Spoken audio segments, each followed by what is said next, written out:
오늘은 우리 내가 만든 신 시리즈 마지막 7번째 복원, 다시 하나님의 형상으로라는 제목으로 하나님 말씀 전하겠습니다. 여러분은 개인적으로 걸작으로 여기는 무엇인가가 있으신가요? 내가 소중히 여기고 이건 참 귀하다라고 작품 삼은 어떤 것이 있을 수 있겠습니다. 그런데 그것이 걸작이라고 진짜 가정할 때 가장 가슴 아픈 순간이 있는데, 그것은 아마 그 걸작과 그 작품이 훼손되는 순간이 아닐까 싶습니다.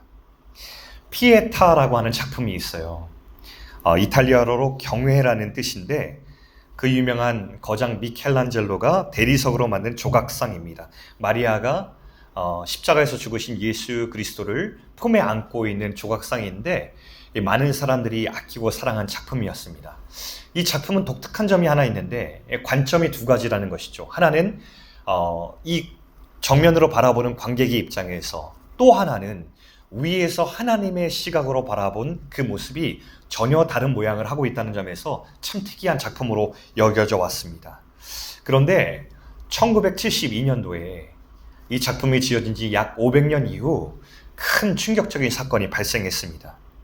한 정신질환을 앓고 있던 남자가 이 조각상에 난입하여서 망치로 무려 15번을 사정없이 내리친 사건이 발생했던 것이죠. 그래서 이 왼쪽 팔 부분과 또 얼굴의 코 부분, 이것이 심각하게 훼손이 되어서 파편들이 다 나누어졌다고 합니다. 사람들이 큰 충격을 받았어요.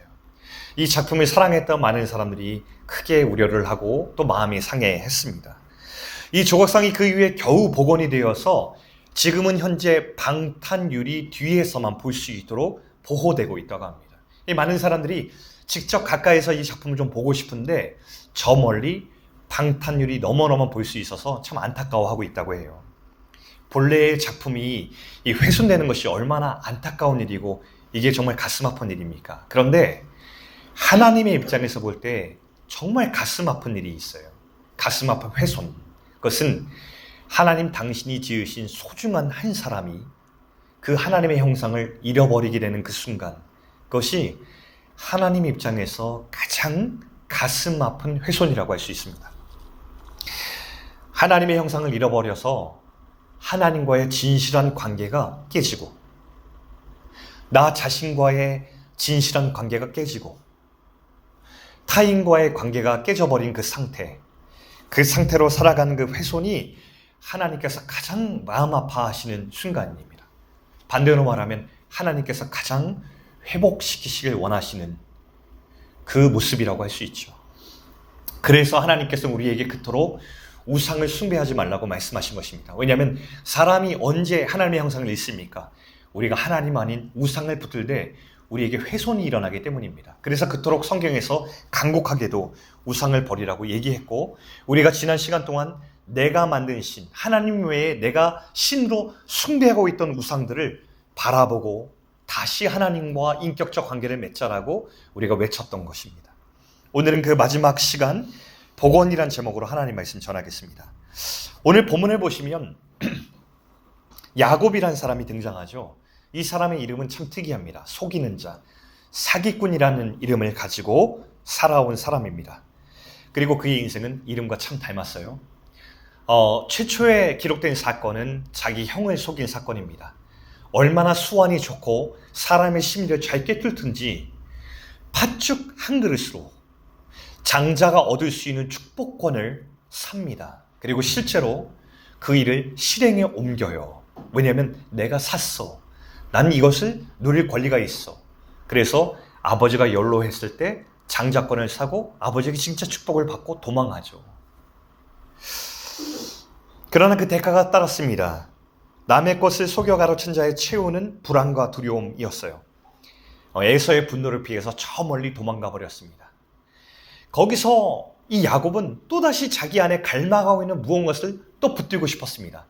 그때는 형이 받을 수 있는 장자권이 자기 눈에 가장 좋은 것이었는데, 이번에 도망가 보니까 거기에 아리따운 여인이 보였습니다. 나 저 여인을 얻고 싶다. 그 열망 하나로 자기의 20년 세월과 바꿨습니다. 원래는 7년 세월만 있으면 되었지만 자기와 같은 부류의 삼촌을 만난 거예요. 라반이라는 사람에게 속임을 당하고 20년 세월을 한 여인을 얻기 위해서 다 보내는 그런 일을 합니다. 그러니까 야곱의 속성을 보이죠. 야곱은 어떤 사람이었습니까? 내가 갖고 싶은 것을 위해서 열심과 근성으로 모든 것을 다 드릴 수 있는 사람이었습니다. 포기할 수 없는 사람, 자기가 원하는 것을 얻기 위해서. 그리고 결국 20년을 지난 다음에는 자기 깨와 수완을 또 발휘해서 커다란 자산을 형성해서 삼촌 집을 나오게 됩니다. 결국 야곱의 인생은 그 평생이 자기가 원하는 것을 기필코 얻어내고 마는 사람, 자기 깨와 자기의 수완과 능력으로 원하는 것을 얻어내는 사람으로서, 속이는 자로서 살아가고 있었던 것입니다. 근데 여러분, 되게 이 한 토막, 이 삼촌의 집에서 나오는 동안에 한 토막의 이야기가 거기에 삽입이 되어 있는데 이런 이야기예요. 라헬이 나오면서 아버지의 드라빔이라고 하는 작은 우상을 훔쳐요. 그것을 숨깁니다. 근데 성경이 왜 이것을 기록했을까? 이 야곱의 가정에 흐르는 분위기를 보여준 거라고 생각이 들어요. 야곱과 라헬, 서로 부부 아닙니까? 이 가정 안에 어느덧 똑같은 형상이 흐르고 있는 것입니다. 라헬도 뭐 하고 싶었던 거냐면 이 길을 떠나는 순간에 뭐 하나를 붙잡고 싶었던 것입니다. 그러니 하나님이 아닌 나를 영적으로 보호해 줄 것 같은 어떤 한 존재를 또 붙들고 나온 것입니다. 성경이 이것을 일부러 드러내는 이유는 무엇입니까? 야곱도 라헬도 눈앞에 보이는 무엇이라도 우상으로 붙들고 싶어했던 그 심리를 하나님께서 이 성경을 통해서 드러내고 있는 것입니다. 그때 한 소식이 들려옵니다. 형 에서가 400명의 사람들을 데리고 야곱을 만나러 오고 있다. 야곱이 엄청 두려움에 불안에 휩쓸리고 있어요. 그때 야곱이 했던 움직임을 잘 보십시오. 자기 재산을 두 떼로 나눕니다. 한 떼를 치면 한 떼의 재산은 살아남으리라. 자기 재산을 가장 먼저 보호합니다. 그 다음 선물을 준비합니다. 그리고 그것을 여러 떼로 나눕니다.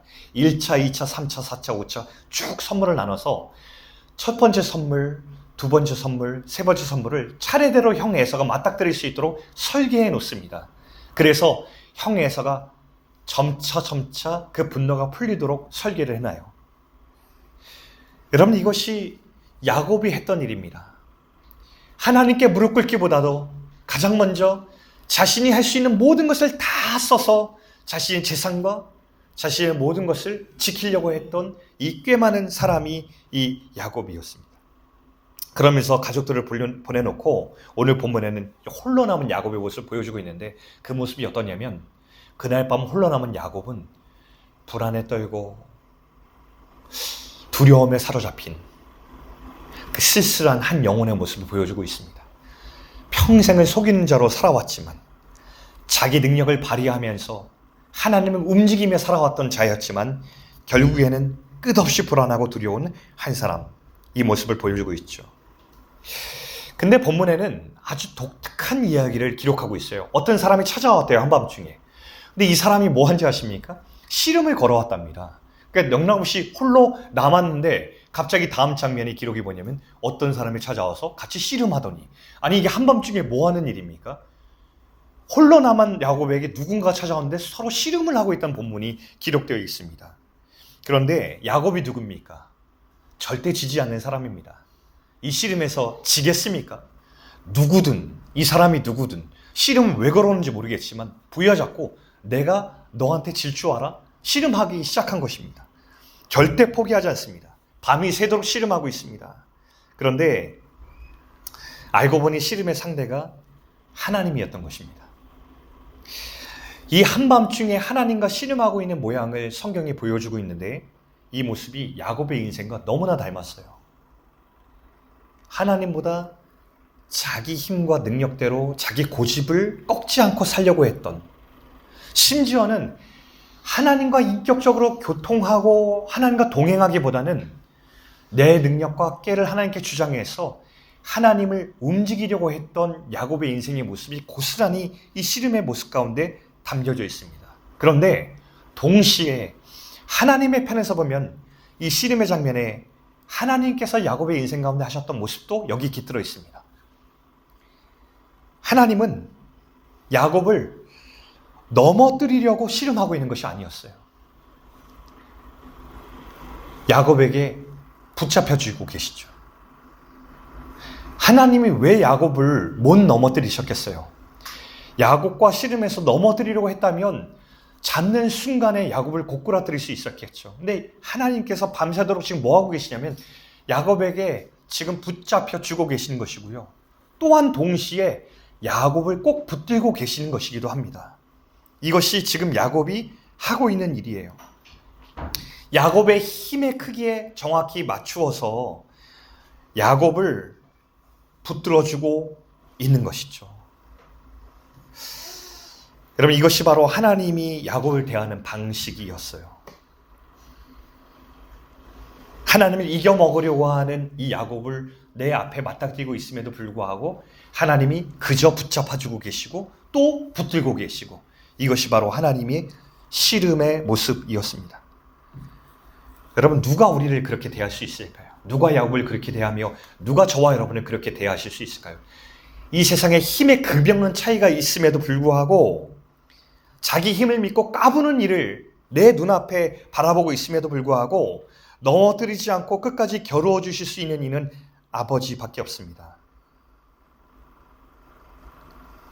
참아주시는 하나님, 그럼에도 불구하고 우리를 꼭 붙들고 계신 하나님의 모습을 오늘 이 씨름에서 우리는 볼 수 있다는 것이죠. 성경은 이렇게 말합니다. 25절 말씀 보면 자기가 야곱을 이기지 못함을 보고 그가 야곱의 허벅지 관절을 치매라고 이야기하고 있어요. 이기지 못했다라고 하는 표현이 좀 이상하게 들립니다. 하나님이 야곱의 힘을 당해내지 못했다? 아니죠. 그런 의미일 수 없습니다. 이것은 야곱 편에서 보면 야곱이 자기 고집을 꺾지 않고 하나님을 계속해서 움직이려고 했다라는 표현이고요. 또 하나님께서는 그것을 참아주시고 있다라는 표현을 지금 하고 있는 것입니다. 그때 하나님께서 야곱에게 중요한 레슨을 하나 주시죠. 그것은 허벅지 관절을 치신 것입니다. 이것을 단순히 하나님이 드디어 참지 못하시고 야곱을 힘으로 굴복시키고 말았다라는 것으로 읽기보다는 하나님께서 이 야곱을 사랑하기 때문에 주셨던 하나의 훈육과 메시지로 받아들이면 좋겠습니다. 여러분, 치려면 진작 쳤죠. 근데 왜 허벅지 관절이었고 왜 밤이 새고 마지막에서야 이 허벅지 관절을 치셨을까? 허벅지 관절은 사람의 힘과 능력을 상징합니다. 지금 그곳이 어긋나 버린 야곱은 털썩 주저앉아 버릴 수밖에 없었어요. 여러분, 의학적으로 볼 때 이 허벅지 관절은 사람이 물리적으로 손으로 쳐서 어긋나게 할 수 없는 곳이라고 합니다. 왜 어떤 때 이 고관절 탈구가 일어날 수 있냐면 아주 심한 교통사고가 났을 때나 아주 높은 곳에서 떨어졌을 때에 사람에게 일어날 수 있는 일이지 사람이 물리적으로 손으로 쳐서 일어날 수 없는 증상이라는 것이죠. 이 약삭빠른 야곱이 깨달았을 거예요. 이 탈구가 일어나서 주저하는 순간에 하나님 앞에 내가 이리도 약한 사람이구나. 내가 하나님 도우심 없이 내 힘과 능력으로 살아갈 수 없었구나라는 것을 고백할 수밖에 없었을 거예요. 내가 내 수완으로 살아온 것 같았는데 사실은 하나님이 내 인생을 이렇게 붙들고 계셨던 거구나 라고 나를 밤새 붙들고 계신 하나님의 그 의도를 야곱이 비로소 알아챘을 거예요. 그리고 고꾸라진 야곱이요, 주저앉은 채 그 약해 빠진 야곱이 끝까지 손으로, 그 연약한 손으로 하나님의 옷자락을 붙잡고서는 이 얘기를 합니다. 내게 축복하지 않으면 가실 수 없습니다. 무슨 소리입니까? 하나님, 저 이제 고백할 수밖에 없어요. 하나님 없이 저 아무것도 아닙니다. 지금껏 저를 살게 하신 분은 하나님이셨습니다. 하나님의 제 힘과 능력이 되십니다. 라고 이제 하나님과 새로운 관계를 시작하는 고백을 야곱이 비로소 드리고 있는 거예요. 그때 하나님께서 그 연약한 손에 조금이라도 움직이면 그 손이 떨어질 수 있는데도 불구하고 그 연약한 손의 힘으로도 붙들려 계시던 하나님께서는 이렇게 말씀하시죠. 이제 내 이름을 바꾸겠다. 야곱에서 이스라엘로. 속이는 자에서 하나님과 겨루어 네가 이겼다 라는 이름으로 바꿔주십니다.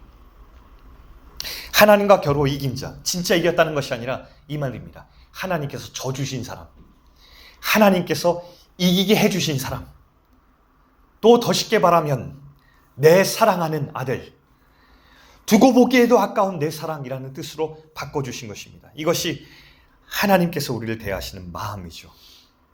이제 야곱은 하나님께 사랑받는 자녀로 더 이상 하나님 없이 다른 것을 갈구하고 열망하고 헛된 것을 붙드는 자가 아니라 나 하나님 없이 살 수 없어요. 나와 밤새도록 나를 붙잡아 주신 하나님, 내 인생을 그렇게 붙들어 주셨죠. 나 이제 하나님 붙들고 살렵니다 라고 하는 인격적 관계를 열고 새롭게 살아갑니다. 여러분, 지난번에도 한번 제가 설교한 적이 있지만 이 말 참 독특합니다. 그날 밤 동리 틀 무렵 야곱은 절뚝거리면서 걷고 있었죠. 너무 이상적입니다.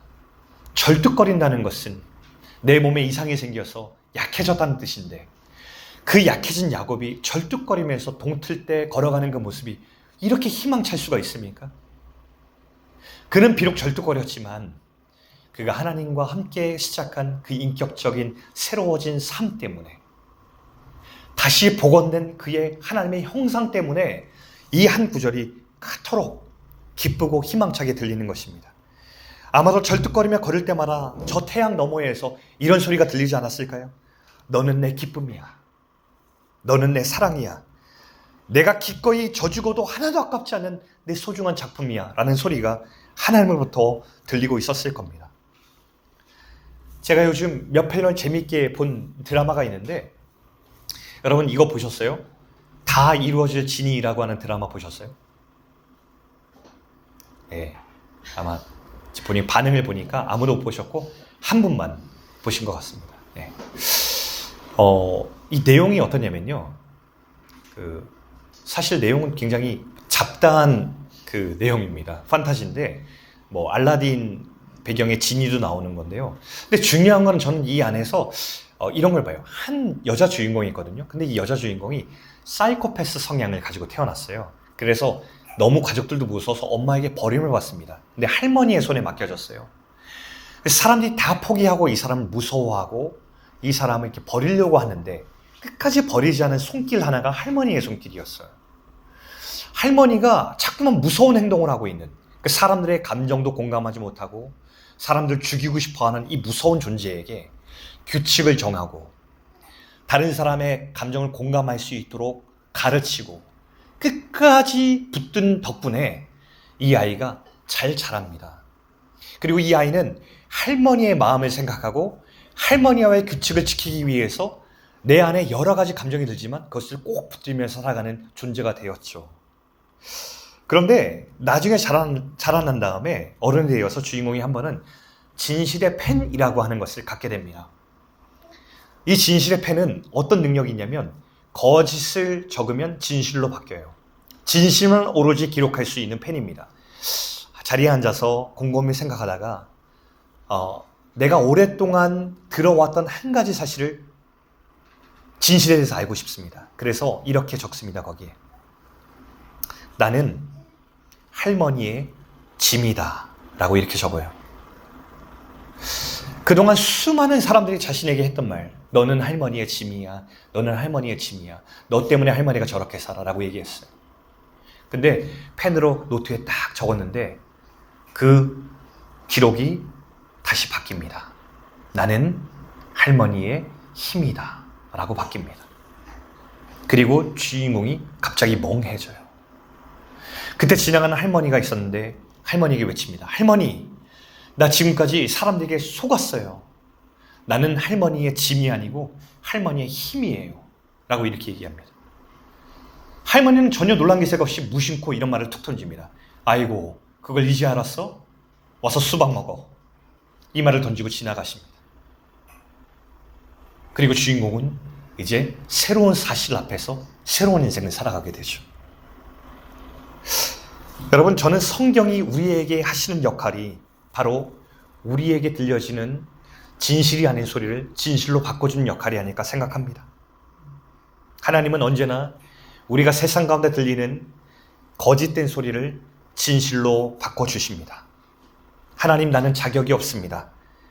하나님, 저는 교만합니다. 저는 왜 이럴까요?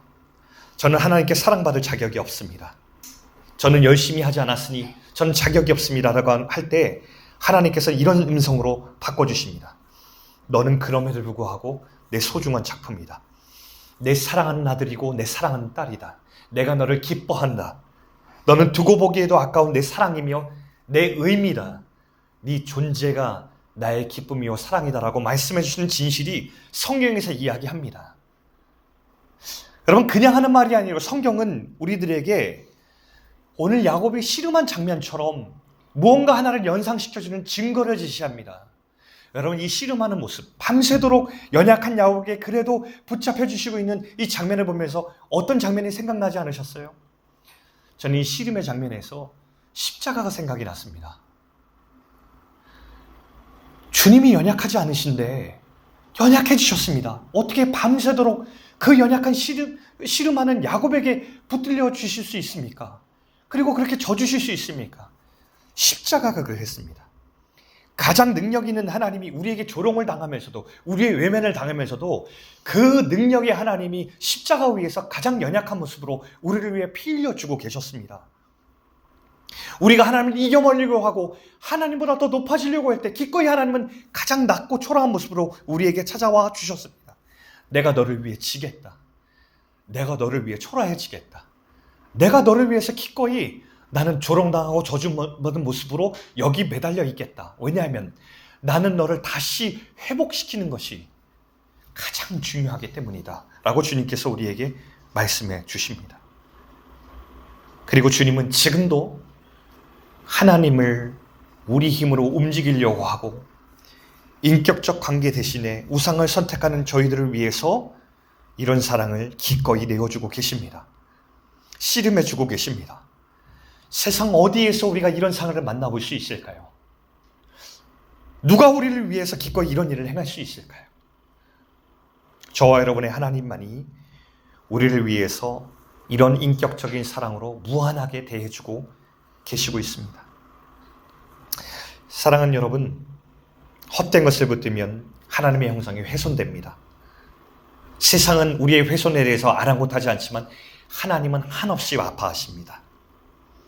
당신의 소중한 작품이 망가지는 것을 두고 보실 수 없어 우리에게 십자가 사랑으로 지금도 다가오셔서 우리를 빚어주시겠다고 우리를 붙들고 계시고 또 붙잡혀 주시면서 우리를 인내해 주고 계십니다. 여러분, 우리 눈앞에, 우리의 교만함 앞에 그래도 붙잡혀 주고 계신 하나님을 바라보시고 또한 우리를 꼭 붙들고 놓지 않으신 하나님을 바라볼 수 있길 바랍니다. 그게 바로 오늘 본문이 우리에게 주시는 말씀입니다. 우상을 다 벗어던지고 훼손해서 복원이 일어나는 결정적 사건이 언제 일어납니까? 우리 안에 있는 우상을 다 바라보고 그것을 하나씩 깨뜨리면 됩니까? 그렇게 우상을 깨뜨린다고 하나님 말씀하지 않으시고 우상을 깨뜨리는 방법은 다시 복음으로, 십자가로 하나님이 우리에게 어떤 사랑으로 사랑하시는지를 발견하고 그 사랑을 받아들이는 것. 진실하고 인격적인 사랑을 다시 시작함으로써 모든 우상이 우리 가운데 허물어진다는 것을 우리에게 이야기하고 있습니다. 저와 여러분이 우리 공동체가 소망하는 단 하나가 있길 바랍니다. 우리 하나님과 진실하고 인격적인 관계를 맺는 것입니다. 우리 공동체에 있는 우리 아이들이 하나님이 우리를 어떻게 사랑하시는지 알면서 진실하고 인격적인 사랑을 시작하게 되는 것입니다. 하나님이 열심히 이 사랑이 우리를 반드시 작품으로 빚어가실 것이라는 것을 확신하는 가운데 우리가 공동체를 함께 이뤄가는 것입니다. 그리고 이 사랑을 우리가 어떻게 이 세상에서 경험하겠습니까? 부족하고 연약하지만 이 땅에 하나님의 자녀된 사람들의 모습을 통해서만, 서로의 모습을 통해서 이것을 볼 수 있겠죠. 내가 살아가는 그 곳에서 단 한 사람에게라도 하나님의 이 사랑을 보여줄 수 있는 그런 결단을 하면서 이 진실한 관계를, 이 여정을 걸어갈 수 있는 저와 여러분 되시길 주의 이름으로 축원합니다.